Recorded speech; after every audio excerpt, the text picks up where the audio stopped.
aquariums, we're going to the DC Booth Fish Hatchery in Spearfish, South Dakota. So buckle up, hang on for the ride, and let's hit the road.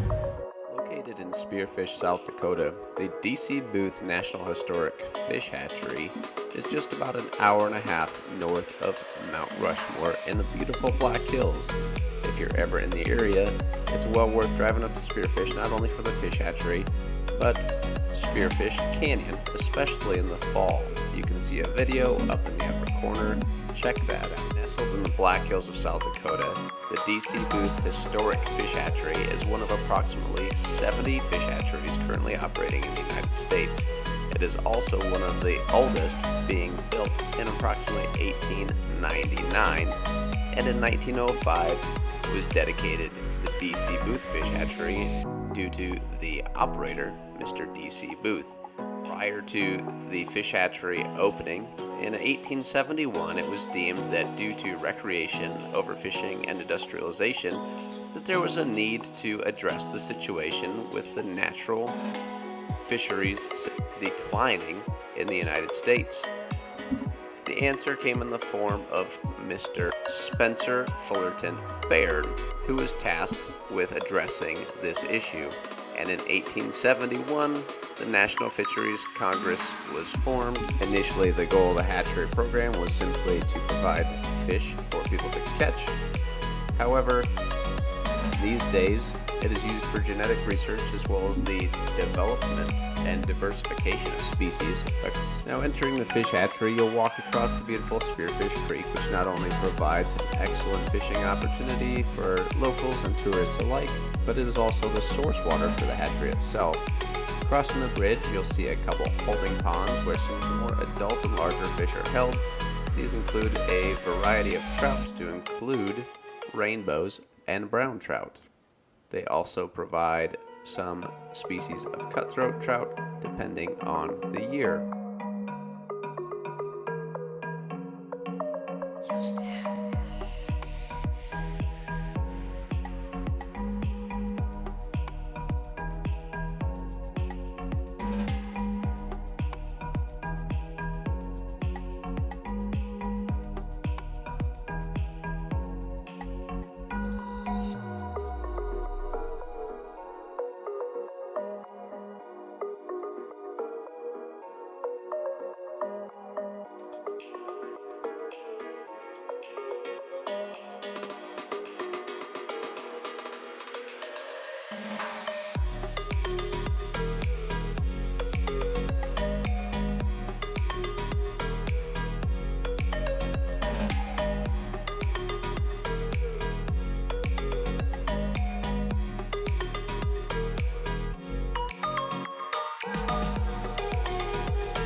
Large holding ponds not only offer the opportunity to enjoy these beautiful fish from an overhead view, but the viewing tanks also offer a chance to get down under using the glass panels to view these fish in their natural habitat.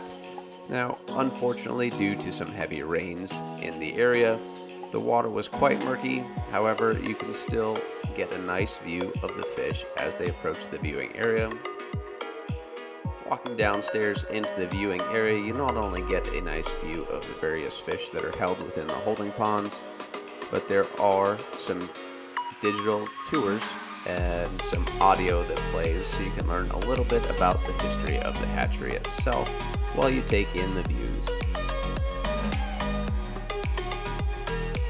Getting the chance to go underwater to watch the fish is not only something that adults can enjoy, but your children may find it quite entertaining as well.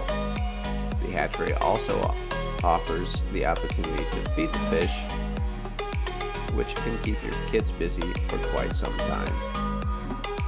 Moving back upstairs, we walk over to the fish races. As the fish are hatched out, they are generally hatched inside a building, and then once they're large enough to move out into the raceways, they'll be placed in the various raceways according to size. Now you notice that some of the raceways have bird netting over the top of them. This is because this is where the smaller fish are held, and this is to help avoid predation. They are beautiful fish, and they are quite a delicious snack for any wandering birds of prey. In these raceways, you'll have the opportunity to feed the fish, which can be quite entertaining for your children and adults alike.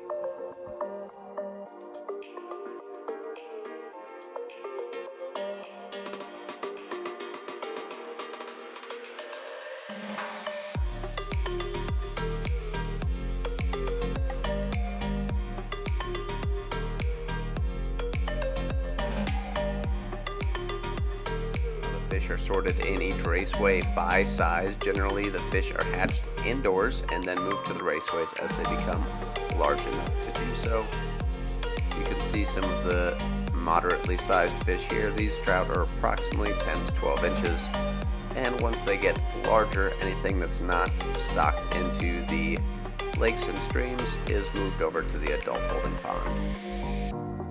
On from the raceways, we have an opportunity to take a hike to see some more of the historic area of the hatchery that's no longer currently being used. This includes beautiful scenic overlooks and some of the older facilities.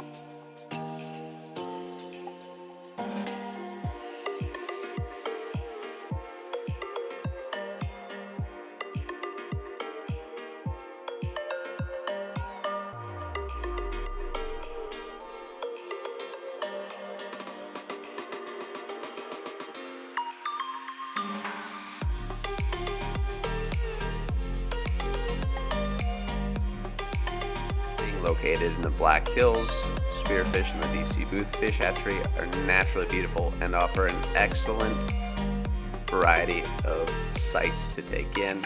Here we're overlooking the hatchery itself with Crow Peak in the background. That's actually on the other side of Interstate 90.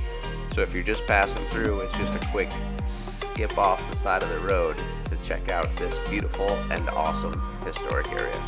Overlooking the raceways that you can see here, the raceways were originally built out of wood and used wooden tubing to supply the water, which was actually up here from springs near the top of the hatchery.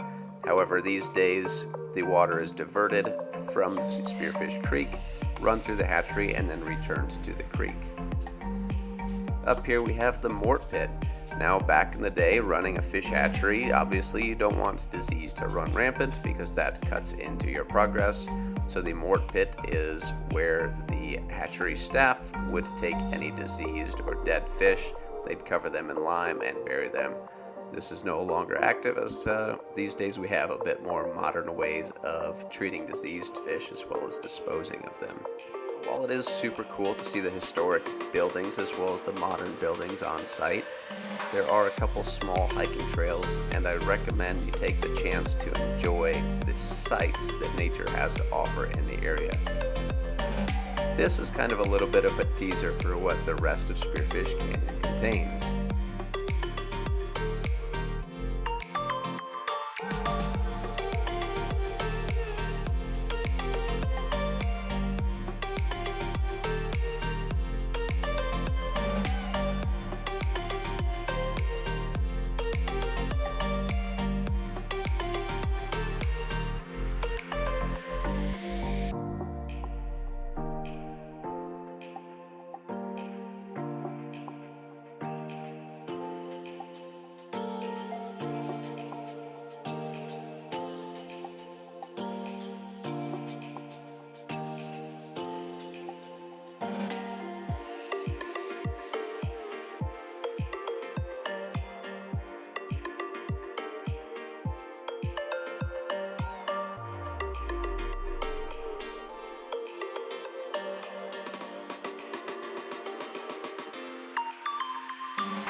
Now, I previously mentioned that in 1871, Mr. Baird determined that there was not only an issue with declining fisheries, but he was tasked with tackling the problem.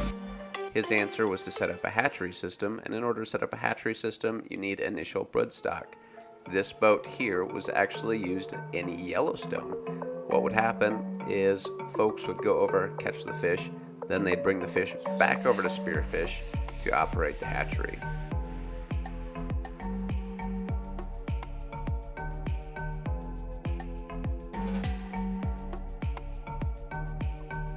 Now, the hatchery itself has been running since the late 1890s, and since then it's provided a wide variety of fish to various locations across the Midwest, such as military installations, local fisheries, and Indian reservations, as a source of recreation, food, and economic input.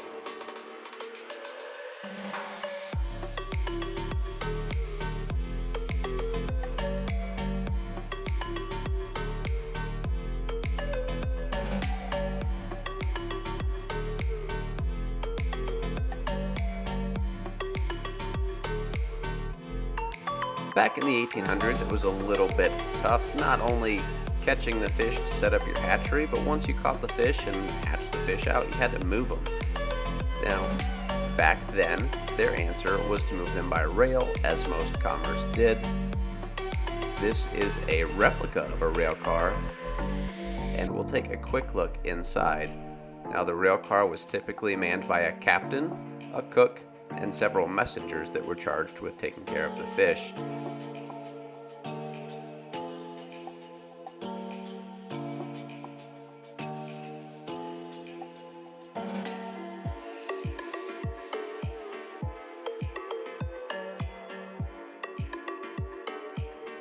Now, the messengers were tasked with taking care of the fish.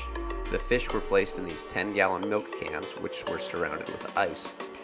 Initially, aeration and circulation was provided by the messengers taking a ladle and simply scooping water out and pouring it back into the can. The messengers would take turns taking care of the fish, and in the meantime, they would rest in the bunks above. There was a small latrine on the rail car, and then the cook had a kitchen where he could provide meals day and night for the crew as they transported several thousand fish across the country. Eventually, the rail cars were replaced by trucks with refrigerators, making this much less of a task. In the early 1900s, moving into the 1920s, as automobiles became more popular, rail system went away. However, millions and millions of fish traveled millions of miles by way of rail before being switched over to trucks.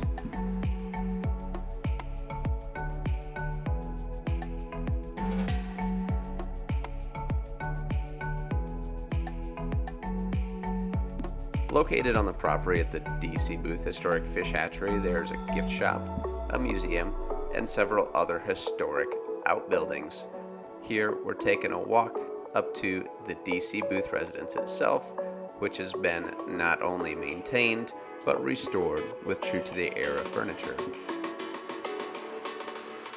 The hatchery itself does have a variety of volunteer guides, which are extremely knowledgeable and more than willing to have a discussion regarding the history and the activity of the hatchery.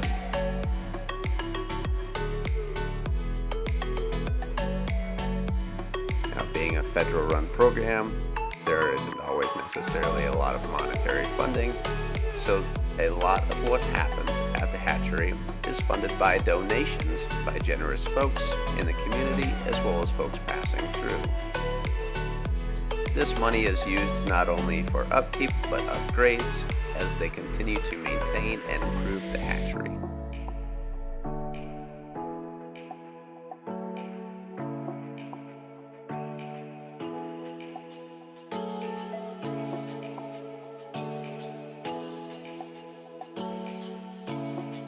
Such upgrade as they continue to move forward with the times is the use of solar power, which, as you can see here over one of the holding ponds, they've got a set of solar panels set up.